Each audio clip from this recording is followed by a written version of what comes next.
Ассаламу алейкум, каналыма қош келдіңіздер. Осы видеода мен сіздерге қытайшаны үйрететін боламын. Және де видеоны бастамай тұрып, каналыма жазылып, лайкты басып қоюды және де қоңыраушаны басып қоюды ұмытпаңыздар. Қытайша десе ақылыңызға мүмкін мына әріп келетін шығар. Ни хао деген. Дұрыс, енді бұл қытайшада сәлем, hello, hi деген мағынаға келеді. Егерде осы сөзді білетін болсаңыз, қытайлар енді таңғалады, бұл қытайша білесің ба дегендей. Біліп қойсаңыз да енді қызықты. Бірағында мен осы видеода сіздерге саннан бастап үйрететін боламын. Неге десе, сан дегеніміз кез келген тілде өте маңызды. Егерде санды білетін болсаңыз, кәдімгідей өзіңіздің дертіңізді, андайымдарыңызды кәдімгідей түсіндіре аласыз. Жарайды, бастадық. Нөлден бастайық. Қытайшадағы нөл дегеніміз мына әріп линг дейді. Л-ин, линг. Бір деген әрібіміз бір сызық. И. Екі деген әрібіміз екі сызық. Ар. Үш дегеніміз үш сызық. Сән. Төрт дегеніміз мынандай төрт бұрыш, төрт шеті бар. Осындай бір әріп С деп оқиды.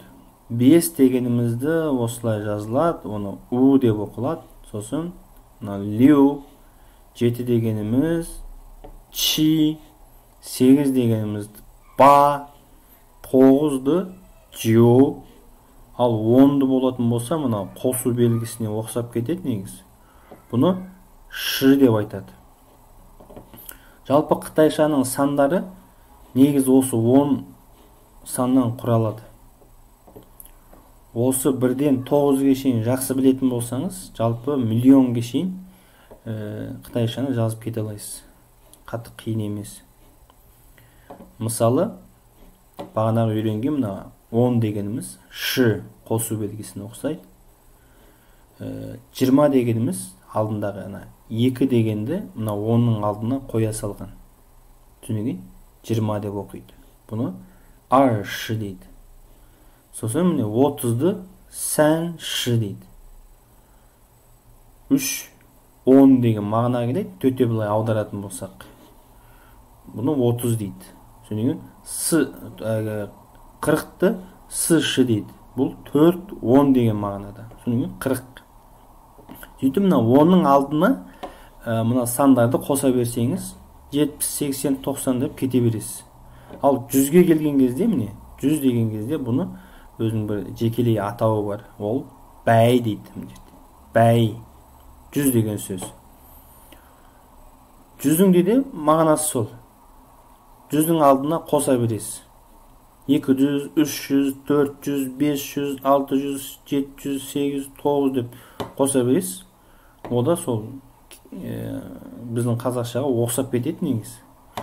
Ал 1000-ға келгенде де 1000-ның да өзінің жекелей бір атауы бар. Мына 10-ның, мына 10 деген әріп қой міне.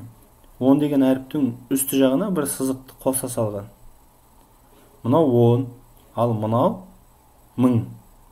Чен деп оқиды. Соны 10-ның үсті жағына бір сызықты қоса салған. 1000 да сондай. 2000, 3000 деген. Я Ар-чен, Сән-чен, Сы-чен, У-чен, Лю-чен деп. Солай қосыла береді. Ал 10.000-ға келгенде 10.000-ның да өзінің бір жекелей бір атауы бар. Бұны 10.000 деп жазылмайды. Мысалы, біздің қазақшада болсын, ағылшыншада, басқала тілдерде болсын. Оны мүмкін бітіп 10.000 деп атау мүмкін, мысалы. Кешіңіз, мишкамен дүзіп жазамай атырым. Мына 9 ғой.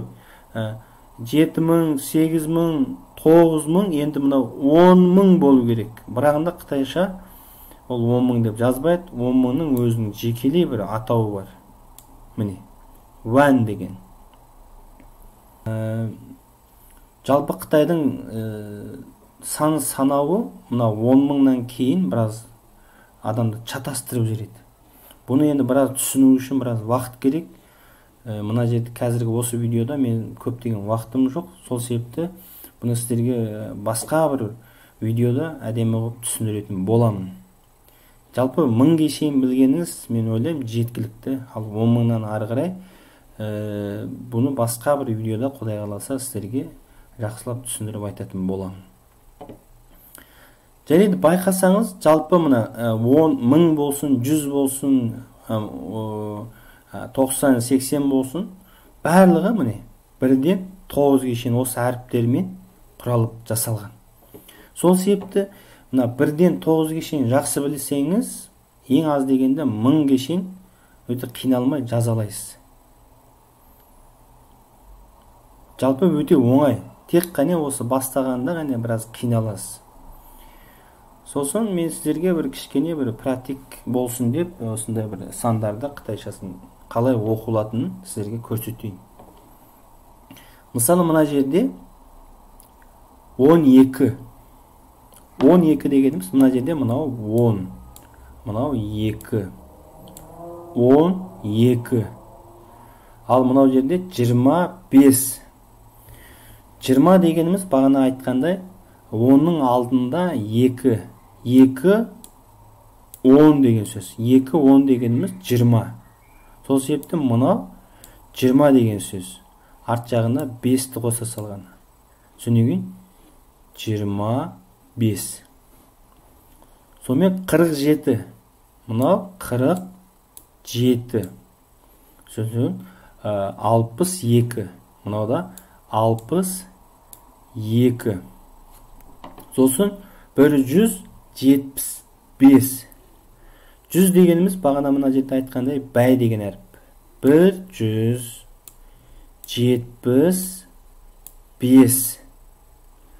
Ал мына 404 дегеніміз 404.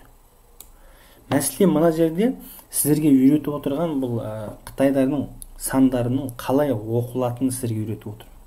Осы Қытайдардың сандарын қалай оқылатынын, осы логиканы түсіне алсаңыздар, арт жақта қытайшаны оқып, қытайшаны түсінуде өте оңайға түседі. Неге Қытайдар әгіндей тақ кесіп айтады? Олардың әріптері бөлек болған себепті, сол себепті олардың ғана дыбыстарда кесіліп тақ деп біртүрлі солай естіледі ғой адамға. Осындай себептерде міне. Бұлардың әрбір әріптері бөлек құрастырған, кәдімгі бір ойыншық құсаған ғой, бір құрастырып басқалай бір мағынада бір сөз түсінгелі болады. Сол себепті осы логиканы түсіне алсаңыз, жалпы қытайшаны үйрену өте оңай болады. Жарайды, ары қарай кете берейік. 760. 760. 1300 дегеніміз міне 1300. Ал 3030. 3030.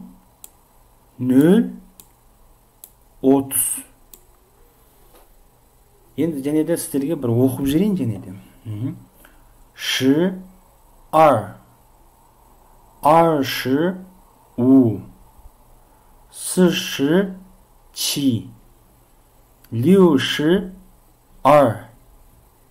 25. 47. 62. 175. 404. 760. 1300. 3030. Жалпы бағанағы айтқанымдай, қытайшаны үйренбей тұрып, қытайшадағы логикасын түсіну өте маңызды. Сол логика Қытайдың осындай бір осы тілінің логикасын, грамматик қой, негізі грамматик демей қой.